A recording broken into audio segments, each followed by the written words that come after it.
Veliki pozdrav za sve gledaoce Arene Sporta. Danas pretežno lepo vreme i očekuje nas pretežno Counter-Strike vesti. Moje ime je Neda Luković i idemo na najnoviji Clutch News. Ostalo je još manje od nedelju dana do početka najvećeg CSGO turnira u toku jedne sezone, a organizatori Majora su sa nama podelili mečeve koji će otvoriti pomenuti spektakl. Kao i uvek do sada, CSGO Major počinje iz Challengers faze, nakon koje se ekipe pridružuju organizacijama koje su izborile direktan plasman u glavni stadijum turnira. Neki od favorita Challengers faze su svakako G2, Vitality i Astralis, a pored njih takmiče se i organizacije poput Complexity-a, Liquida i Renegadesa. Turnir će otvoriti dueli ekipa Vitality i Complexity na A streamu, kao i okršaj Bad News Eaglesa i Eternal Fire-a na B streamu. Odmah nakon toga omiljena ekipa domaćih navijača, G2, suočit će se sa američkim Liquidom. Tradicionalno, Counter-Strike zajednica dobila je Viewer Pass, koji je već sada dostupan za kupovinu unutar igre.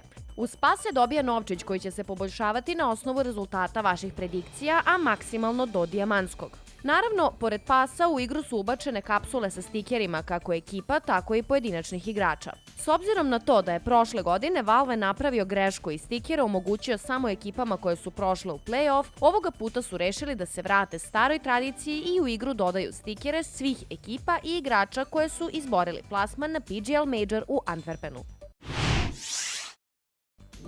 Nakon Crazy-a, Extremuma i SC Esportsa, Nestor Tanić, poznatiji kao Letni, postaje trener možda i najbolje kineske organizacije, Tailu.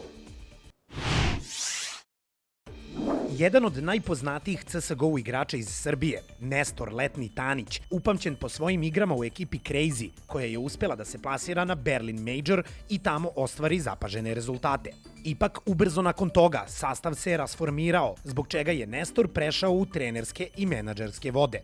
U prošlosti je zajedno sa Kasadom radio u Extremumu, gde je obavljao funkciju menadžera ekipe, a njegova poslednja organizacija bio je SC Esports, u kojoj je proveo manje od mesec dana. Međutim, samo nekoliko dana nakon što je napustio SC, Nestor nam donosi lepe vesti koje se tiču njegove buduće karijere. Letni je na svom Twitter profilu sa pratiocima podelio kako je od tog trenutka postao glavni trener kineske CSGO ekipe Tailu. Detalji kao i trajanje ugovora nisu objavljeni, a organizacija je izjavila kako veruju da će Nestor ekipi doneti upravo ono što joj je potrebno. Na prvi pogled može se primetiti jezička barijera koja je od ranije poznata kada su u pitanju kineske ekipe. Ipak, Letni je dodao kako je u organizaciji njegov bivši saigrač, zbog čega je uveren da će sve proći u najboljem redu. Ako se sećate epizode od pre nekoliko nedelja kada je ESIC objavio listu banovanih trenera, možda ste se vi, kao i svi ti treneri, nadali da je tome kraj. Nije. Stiže nova lista banovanih trenera na Counter-Strike scenu.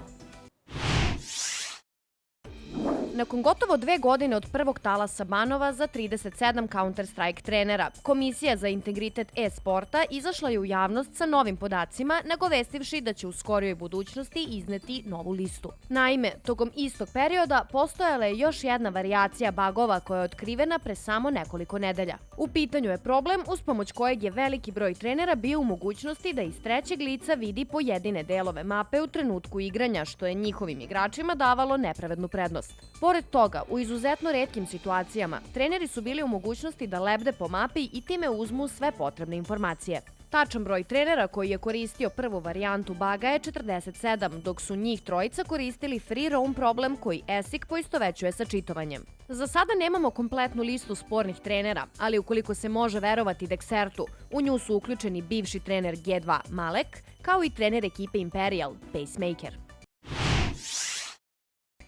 Nakon skoro godinu dana provedenih na klupi Astralisa, Lucky je dobio status slobodnog agenta, što mu daje mogućnost da potraži svoj novi dom.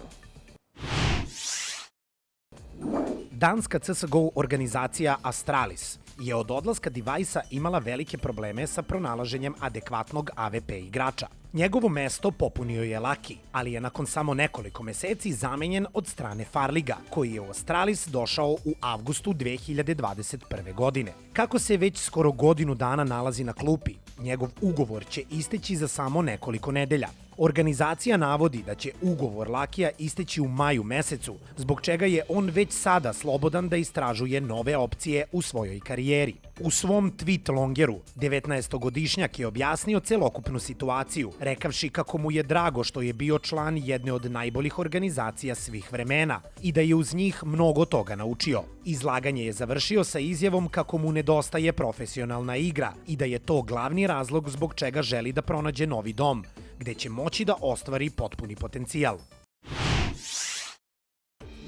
Po uzoru na evropske ekipe, EG je započeo novi projekat. Ova organizacija će od sada imati i akademski sastav. Ne jedan, već dva.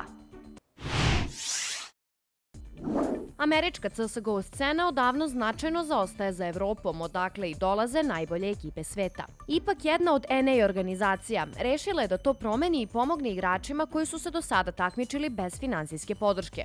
Evil Geniuses je u poslednje vreme imao loše rezultate, zbog čega su na meti kritika čitave zajednice. Ipak čini se da se ne obaziru na negativne komentare, već da u glavi imaju potpuno nov projekat. Kako portali Jackson i Dust 2 prenose, EG je u pregovorima oko potpisivanja dva akademska sastava. Ukoliko se može verovati izvorima, trenutno su u komunikaciji sa ekipama Party Astronauti i Carpe Diem, koje su se do sada takmičile bez jednog sponzora. Ukoliko im pregovori uspeju, u budućnosti planiraju da prošire sastave, gde će ukupno biti 15 akademskih igrača podeljenih u dve ekipe. Njihov prvi tim od početka godine pokazuje loše rezultate. Na nedavno završenom Blastu nisu pobedili ni jedan meč, a samo nekoliko dana pre toga nisu uspeli da se kvalifikuju na Major, zbog čega organizacija pokušava da proširi vidike. Home Sweet Home, 9 to 5 i Pinnacle su samo neki od turnira u produkciji Relog Medije, a sada je na redu nov, dugoročni projekat koji će trajati preko 2 godine. Serija turnira Champions of Champions. Champion of Champions u saradnji sa Gridom i mnogim produkcijskim kućama, uključujući i Relog, organizuje seriju turnira koji će se odvijati od juna 2022. godine do početka 2024. kada će biti odigrana velika LAN završnica. 2022. godina rezervisana je za online turnire koji će se sastojati iz 3 dela: kvalifikacija, main faza i play-off faza turnira. Nakon što budu odigrani svi online kupovi, 2023. će se organizovati 10 turnira u studijskom okruženju, odakle će najbolji proći na LAN završnicu vrednu $500.000.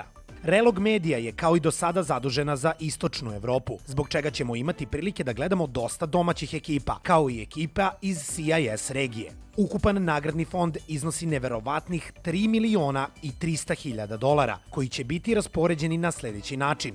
$1.800.000 rezervisano je za online kupove, $1.000.000 za studijske događaje i $500.000 za LAN završnicu koja će odlučiti apsolutnog šampiona turneje. Blizzard ne prestaje da iznenađuje zajednicu okupljenu oko njihovih videoigara. Nakon ljubitelja konzola i PC-a, na red su došli i mobilni gejmeri.